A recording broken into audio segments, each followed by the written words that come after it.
좋습니다. 감사합니다. 우리 서로 축복합시다. 사랑하고 축복합니다.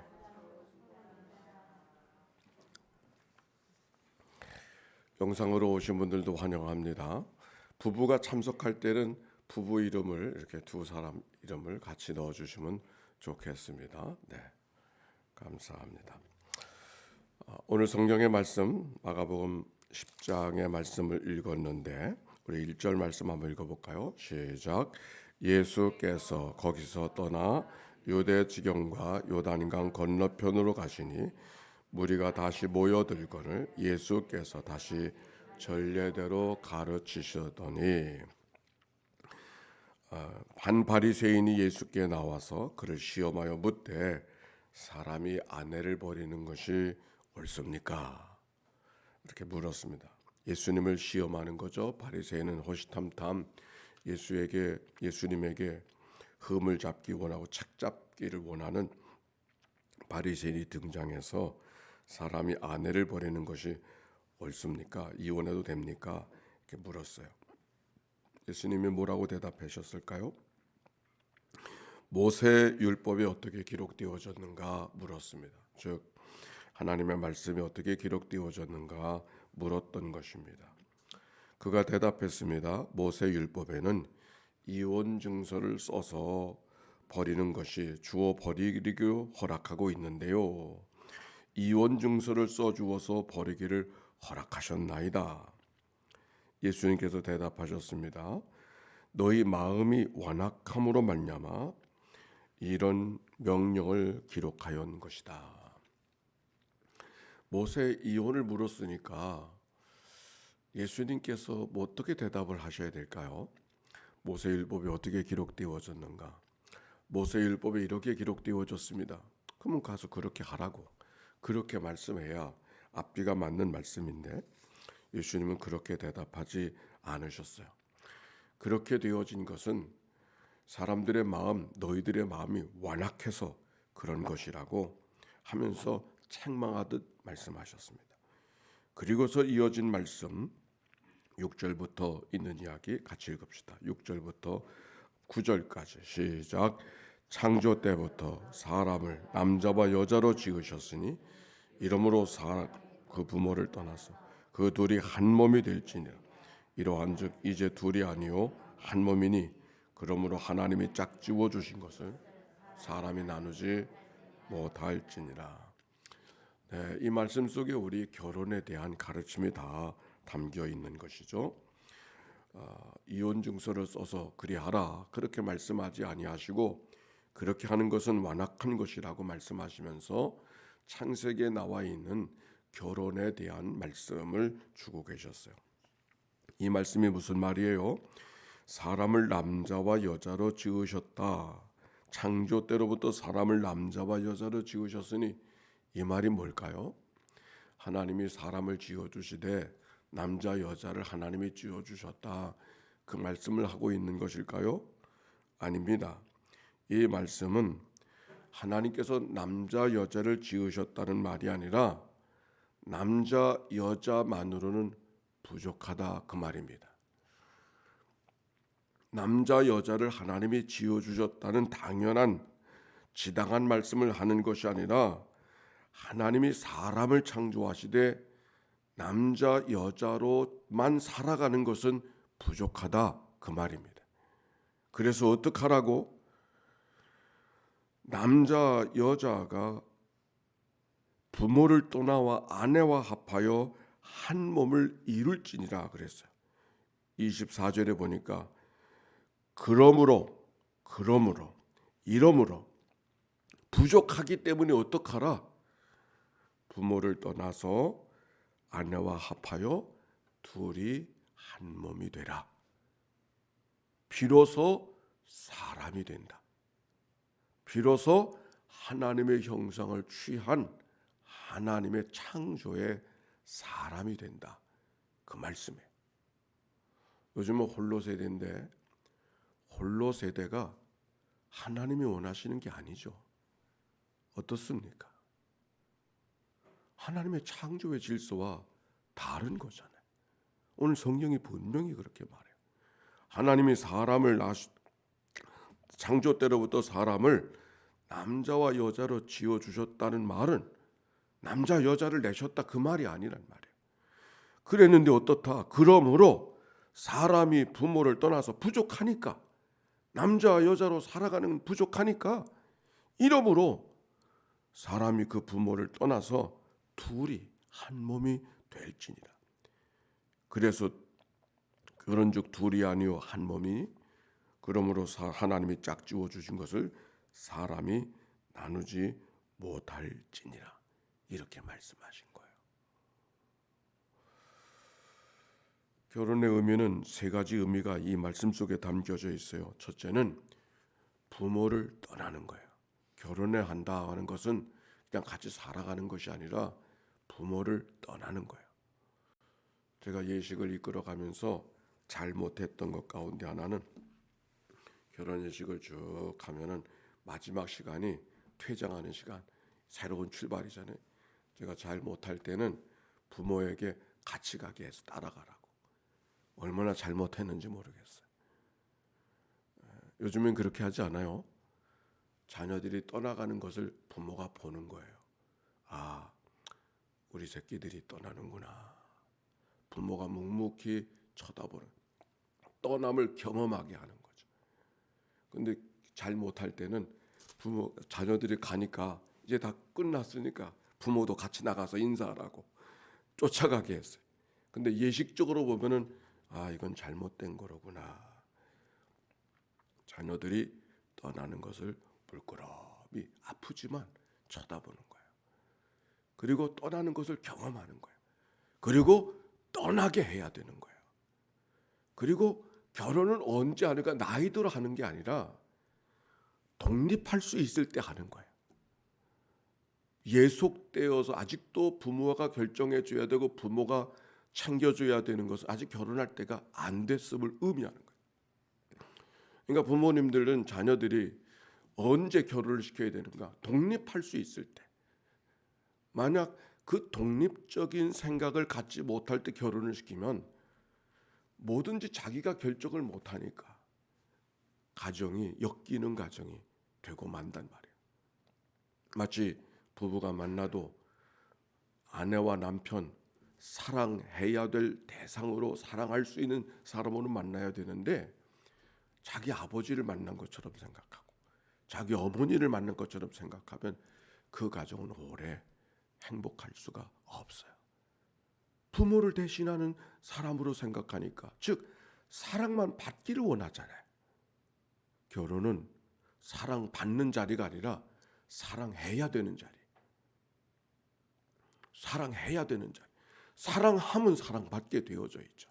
근데 사랑하는 건 안 하고 사랑받으려고만 하니까 결혼은, 가정은 엮이는 가정이 돼버리고 마는 거예요. 다 사랑받기만을 원하면 그 가정이 어떻게 되겠어요? 사랑받아야죠. 그러나 사랑하고 사랑함으로 사랑이 받아줘야 되는데, 사랑하려고는 생각하지 아니하고 사랑받기만을 원하는 그런 삶이 되어지면 그 가정은 좋은 가정일 수가 없는 거예요. 부모를 떠나는 거예요. 경제적으로 떠나야 되고 마음적으로도 떠날 수 있어야 돼요. 어떤 분은 그래요. 효도하라고 가르쳐줘야지 떠나는 것만 그렇게 강조하면 어떻게 하느냐고. 떠난 사람이어야 제대로 효도할 수 있어요. 예속된 효도는 진정한 효도가 아니죠. 떠난 사람만이 참 효도할 수 있는 거예요. 제대로의 효도. 떠나는 것이고, 두 번째는 연합하는 거라 그랬어요.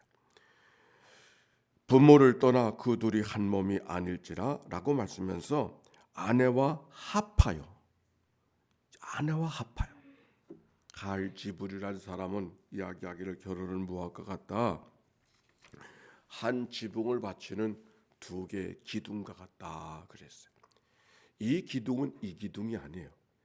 이 기둥은 저 기둥이 아니에요.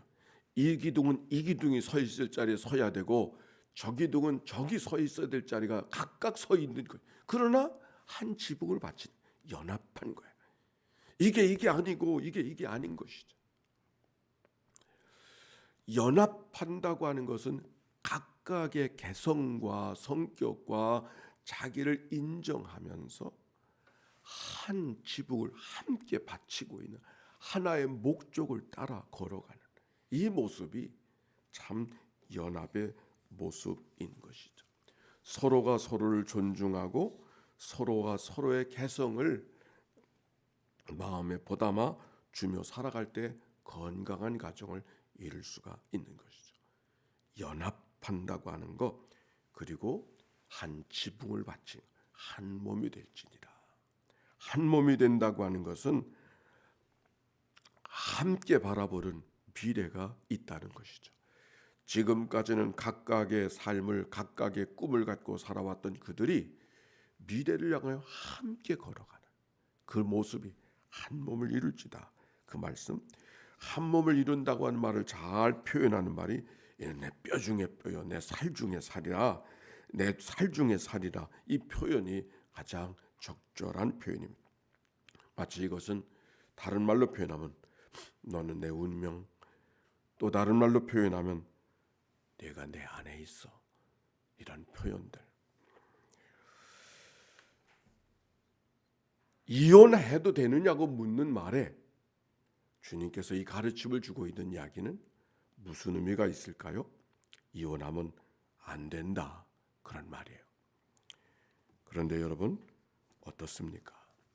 집에 돌아왔었을 때 제자들이 선생님께 다시 물었어요. 11절에 보니까 이르시되 누구든지 집에 와서 제자들이 다시 이 일을 물으니 예수님께서 하신 말씀에 뭔가 좀 아쉬움이 있고, 그러면 어떻게 살라는 것인가? 부당하게 억울함을 당하는 여자들의 삶은 어떻게 되는 겁니까? 이렇게 묻고 있었던 것이죠. 모세가 이혼 증서를 써서 준다고 하는 말은 그 당시의 사회의 결혼은 남자들의 결혼이에요. 여자와 남자의 결혼이 아니고, 즉 신랑과 여자의 아버지와의 약속이거든요. 그 결혼이에요. 남자와 여자들이 약속하는 게 아니고 신랑과 신부 될 사람의 아버지와 하는 거예요. 그 여자는 결정권이 없는 거예요. 결혼할 때 예물을 주는 것은 선물이 아니고 지참금, 보상을 대껴 그 아버지에게 지불하는 거예요. 그러니까 남자는 여러 번 결혼할 수 있지만 여자는, 남자가 자기를 싫어하고 다른 여자를 만나면 떠날 수가 없어. 결정권이 남자에게 있으니까. 그러니까 그렇게 하는 경우에 이혼 증서를 써서 내가 함께 살던 사람이 함께 살 수 없거든, 그가 스스로 살 수 있는 길을 열어줘야지. 그렇게 내가 잡아두기만 하면, 묶어두기만 하면 어떻게 하느냐. 그래서 이 모세를 통해서 이혼 증서를 써주라고 한 말이거든. 이혼하라는 말이 아니에요. 그런데 예수님께서 이혼 증서는커녕 한 가정을 어떻게 하든지 유지해야 된다고 하는 말씀을 지금 하고 계시는 거예요. 뭔가 예수님이 너그럽지 못한 것 같은 그런 마음을 갖게 된 거죠. 제자들이 물었어요. 근데 예수님이 이렇게 대답하셨어요. 12절에 보니까 11절, 누구든지 그 아내를 버리고 다른 이에게 장가드는 자는 본초에게 간음을 행함이라. 남자들에게 주신 말씀이에요. 이혼하지 말라라고 하는 말을 다시 하고 있어요. 그런데 그 다음 절, 또 아내가 남편을 버리고 다른 데로 시집가면 간음을 행하느니라. 아니, 남편 된 자가 자기를 버리고 또 다른 여자를 찾아가는데 그러면 어떻게 살라는 말인가? 이런 생각이 당장 들지 않겠습니까? 그런데도 불구하고 예수님께서는 아내가 남편을 버리고 다른 데로 시집을 가면 간음을 행하는 것이다, 그렇게 말씀하셨어요. 오늘 이 말씀 여러분 어떻게 생각하십니까? 이혼이라고 하는 거 어떻게 생각하세요? 연합한 것이기 때문에, 하나님께서 짝지워 주신 것이기 때문에 우리가 어찌 살아가야 될 것인가, 주님의 말씀은 우리가 이 말씀 속에 충분히 받을 수 있어요. 그런데 생각해 보니까 결혼이 되어졌는데 정말 행복을 나눌 수 없어서, 사랑을 나눌 수 없어서 얽매이는,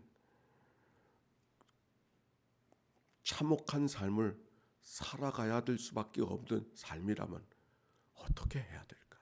이혼은 정말 불가능한 것일까? 여러분 어떻게 생각하세요? 네, 저 개인적으로는 이혼할 수밖에 없는 일들은 하나님 앞에 이렇게 결혼을 한 대로 살다가 불행하게 사는 것과 그래도 사랑할 수 있는 사람을 만나서 행복하게 사는 것과 이혼을 하더라도 하나님이 어떤 걸 더 원하실까? 하나님이 어떤 걸 더 원하실 것 같아요?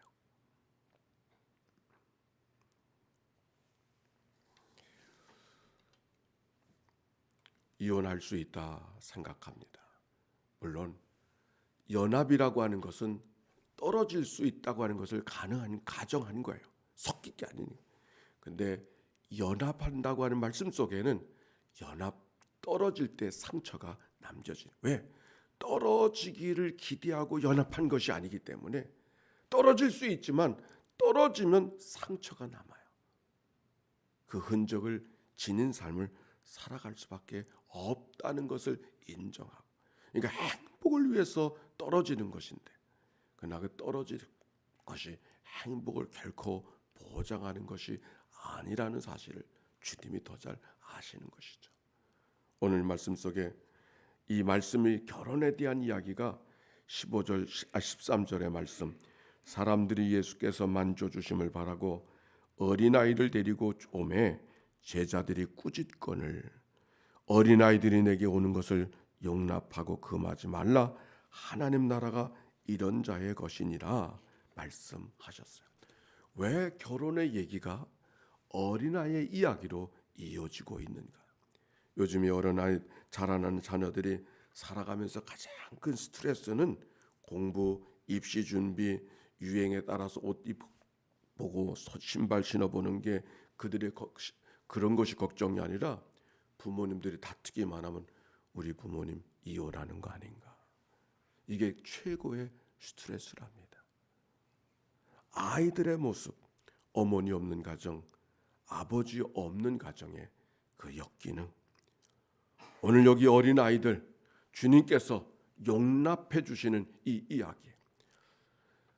한 가정이 이혼할 수 있지만 나의 생각으로 이혼하지 말고 우리가 낳아놓은 자녀들 입장에서 우리의 만남, 이 부모들의 만남을 어떻게 생각할까가 함께 생각되어져야만 된다고 하는 말씀을 성경이 오늘 주님이 우리에게 주고 계시는 것이죠.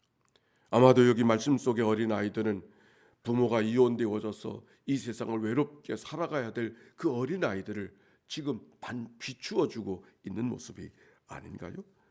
오늘 이 아침 하나님이 짝지워 주신 것을 사람이 나누지 못할지니라, 이 말씀 기억하고 하나님 앞에 은총을 구하며 걸어가는 믿음의 아침, 이 아침이 되시기를 주의 이름으로 축원합니다. 함께 기도하십시다. 하나님의 아들 우리 주 예수 그리스도요, 이 죄인을 불쌍히 여기소서. 하나님의 아들 우리 주 예수 그리스도요, 이 죄인을 불쌍히 여기소서.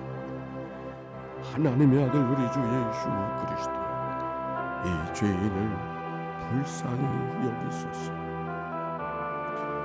하나님의 아들 우리 주 예수 그리스도요, 만남을 어렵게 생각하고 힘들어하는 가정들을 주님 앞에 올려드리오니 주여 저들을 긍휼히 여겨 주시옵소서. 하나님의 아들 우리 주 예수 그리스도요, 이 교구를 주님 앞에 올려드리오니 주여 저들을 긍휼히 여겨 주시옵소서.